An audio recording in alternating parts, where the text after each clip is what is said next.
What if you spend your life pursuing something that you never get? When you go to an investment bank, they don't tell you to put all of your money into one stock. They try to help you create a diverse portfolio.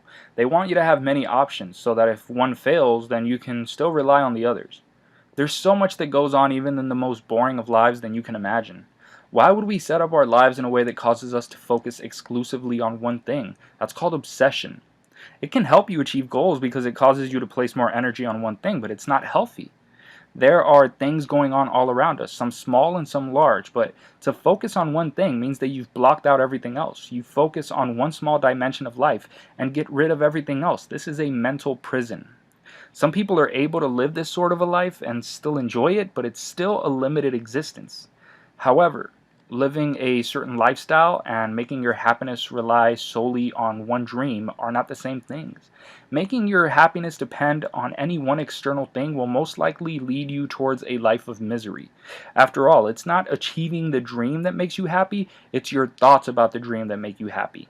What is a dream for one person can be a nightmare for another. We often make the mistake of thinking that happiness is some external thing that exists outside of us and that we must grab it from the outside world and place it inside of ourselves, but it's our mental processes that create our sense of happiness and meaning.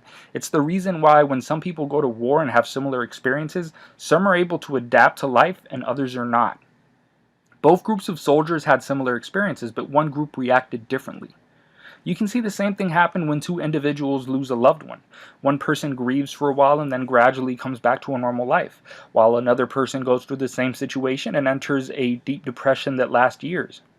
The same thing happens when someone loses an arm, goes through a breakup, or gets publicly humiliated. People can go through the same event and react differently. This is not to say that it's simply a matter of mindset, because there are genetic variables that predispose some people to become more anxious or depressed after a loss or a failure. But even for those people, a change in mindset sometimes results in better outcome.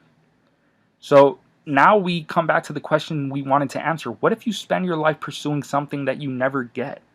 I can't tell you what to do, but I can tell you that if you make your life about one thing, whether it's about a person, an idea, a goal, or a thing, it can either end up not amounting to much, or it can end up being taken from you.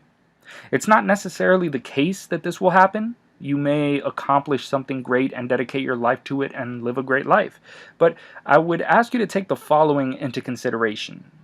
You can go after your dream, but don't make it the only thing that gives your life meaning.